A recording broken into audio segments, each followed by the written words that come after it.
فلسطین سرزمینی مقدس اما زخمی از ظلم تاریخی، جایی که صدای کودکان زیر آوارها خفه می شود و مادران با چشمهای اشک باران فرزندانشان را به خاک می سپارند. سال هاست که اشغالگران خانه های فلسطینی ها را ویران می کند. کودکان را از آغوش مادرانشان می گیرند و خون بیگناهان را در خیابان های غزه جاری می سازند.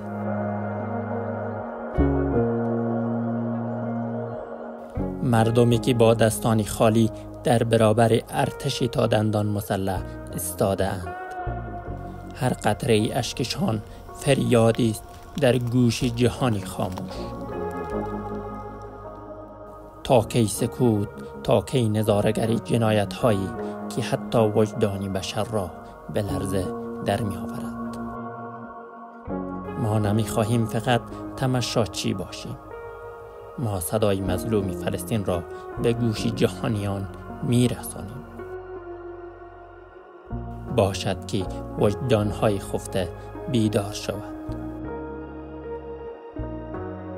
فلسطین نامی است که هر بار شنیده می شود قلبها می لرزد، چشمها پر از اشک می شود و وجدانها اگر هنوز زنده باشند بیدار می گردند. سرزمینی که قرن هاست محل عبور پیامبران اسلام بوده. سرزمینی که معدی تاریخ و تمدن و ایمان است.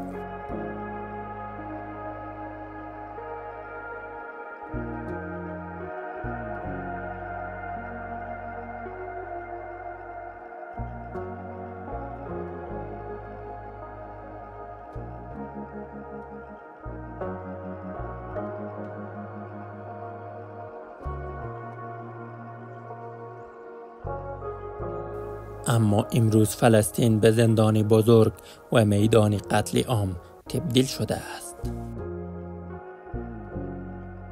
چون مردمانش فقط یک چیز می‌خواهند: آزادی، کرامت، حق زندگی در سرزمین مادریشان.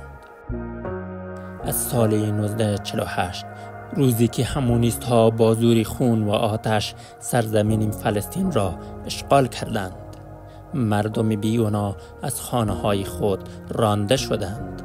روستاها به آتش کشیده شد. هزاران نفر شهید و میلیون‌ها نفر آواره شدند.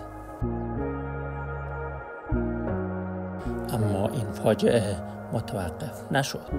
هر سال، هر ماه، هر روز بمباران غزه، یورش به مسجد الاقصی، قتل عام کودکان در آغوش مادرانشان، تخریب خانه ها و سکوتی سنگین جهان.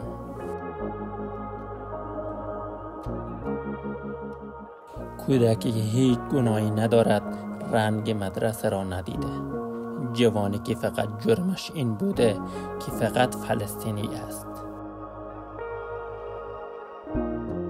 پیری که در چادرهای آوارگان از دنیا رفته و در حسرت بازگشت به خانه‌اش بوده. جهان کجاست؟ حقوق بشر کجاست؟ چرا صدای مظلوم شنیده نمی شود؟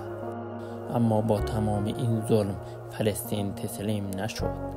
مردم فلسطین نشان دادند که می توان با دلی پر از ایمان و دستانی خالی در برابر ظلم و ستم ایستاده و از انتفاضه ها گرفته تا مقاومت در غزه و از استادگی در قدس تا فریادهای آوارگان در اردوگاه ها. فلسطین به ما یاد داد که مظلوم بودن به معنای ضعیف بودن نیست. فلسطین یعنی استادگی، فلسطین یعنی فریاد بر سر ظلم. این سنگی که در دست کودک فلسطینی است گرانتر از هزاران موشک است. تو نماد غیرت ملتی هستی که تسلیم نشد و نخواهید شد. تو که این ویدیو را تماشا میکنی، آیا تا حالا فکر کرده ای اگر فرزندت در سرزمینی متولد می شد که شبها با صدای موشک می خوابید. اگر خانه‌ات فقط با یک تکمه ویران می شد. اگر پدر یا مادر و خواهر یا برادرانت را جلوی چشمانت می کشتند و هیچ کس چیزی نمی گفت. از شما بینندگان عزیز می خواهم برای همدردی فلسطینیان این ویدیو را لایک و شیر نمایید.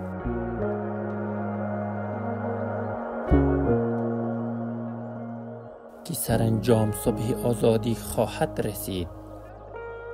فلسطین آزاد خواهد شد، نه فقط در نقشه ها بلکه در دلهای ما باور داریم که پیروزی نزدیک است، چون خدا با صابران است.